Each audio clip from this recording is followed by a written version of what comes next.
Halo semuanya. Jadi kira-kira di podcast kali ini kita bakal bahas apa nih? Mungkin sebelum kita mulai ke isi podcastnya, kita perkenalan diri dulu lah ya. Perkenalkan, nama saya Kenneth Gui selaku moderator. Saya Aileen Chen. Saya Fredrik Fitzwilliam.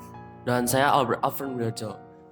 Nah, kita udah mulai perkenalan nih. Kita langsung masuk kali ke isinya. Tapi sebelum masuk mungkin kita bolehlah tanya-tanya sedikit tentang tema podcast kita kali ini, yaitu tokoh Buddhis kita sebagai inspirasi kita.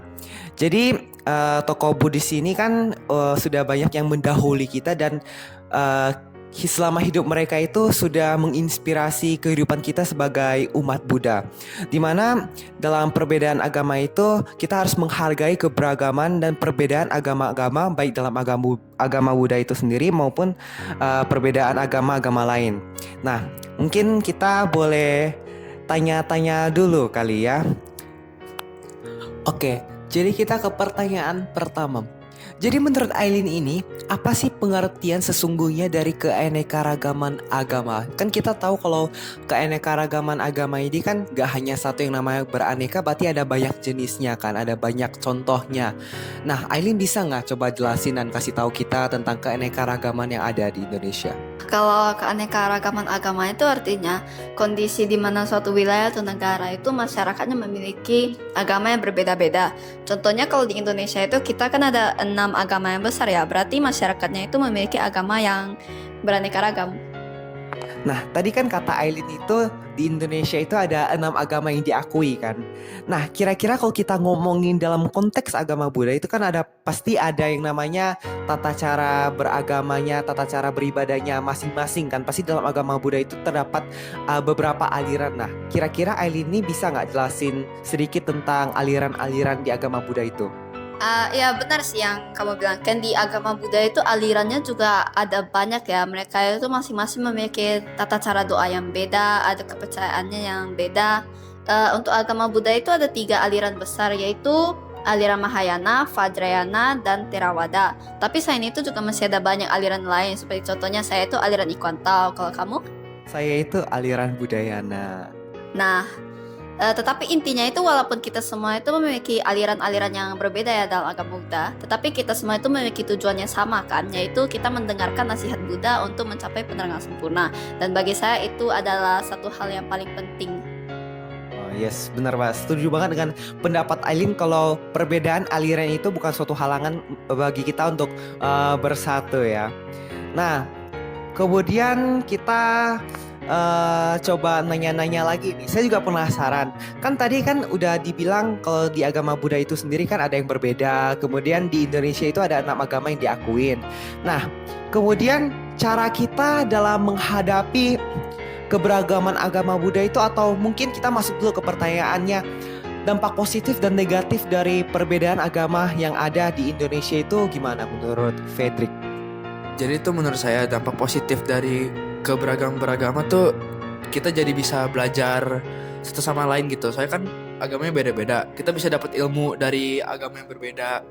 Nah, terus kita bisa belajar bahwa di negara kita ini kita bukan satu-satunya agama gitu. Jadi kita bisa belajar untuk lebih saling menghormati dan menghargai bagaimanapun perbedaan agama kita. Nah, untuk dampak negatifnya, perbedaan agama dapat memicu konflik. Itu karena ada banyak perbedaan pandangan terhadap yang maha kuasa kan. Nah, jadi itu bisa memicu kesalahpahaman antara orang-orang yang memiliki agama yang berbeda. Benar banget kata Fredrik, kalau dari perbedaan agama itu bisa menciptakan dampak positif dan negatif yang berbeda-beda sesuai dengan pandangan kita kan. Nah, kemudian cara Fredrik ini menyikapi sebuah perbedaan agama itu dari nilai-nilainya itu gimana sih? Nah, jadi tuh cara saya menyikapi perbedaan beragama tuh dengan mengedepankan rasa saling menghargai dan toleransi antar sesama. Terus pentingnya untuk mengakui bahwa setiap individu itu berhak atas kebebasan beragama dan kita harus menghindari diskriminasi juga. Sementara menghargai keberagaman agama tuh itu kayak bagian dari kekayaan budaya kita. Nah, jadi itu dapat mempererat hubungan sosial kita semua. Jadi dengan ini kita semua dapat menciptakan kehidupan yang harmonis antar semua orang, walaupun agamanya berbeda-beda gitu. Oke, setuju banget. Nah, tapi kan kalau misalnya cara kita mengikapi perbedaan agama itu kan pasti yang namanya suatu pandangan itu nggak selalu sama di setiap orang kan. Nah, saya juga penasaran nih dengan pendapat Albert mengenai sikap kita dalam menilai suatu perbedaan beragama itu gimana? Kalau menurut Albert itu gimana kira-kira? Nah, jadi kalau dari saya emang benar banget dari Fredrik, saya juga setuju. Karena emang agama itu emang agak sulit kalau mau kita bicarakan. Kalau ngomongin soal agama, kepercayaan ataupun pandangan, itu biasanya ada banyak pendapat yang berbeda. Nah, jadi kita nggak bisa sembarangan. Kita mau ngomongin ini itu tentang agama orang lain ataupun kepercayaan orang lain. Namun yang paling saya setuju itu memang kita harus toleransi. Kita harus menghormati dan kita harus menghargai agama orang lain. Memang kadang ada yang orang-orang atau oknum-oknum yang melakukan kegiatan yang buruk beratasnamakan agama, namun stereotip tersebut tidak boleh kita bawa. Yang paling penting itu adalah kita tetap menghargai dan kita tetap toleransi untuk menciptakan kedamaian antar umat beragama.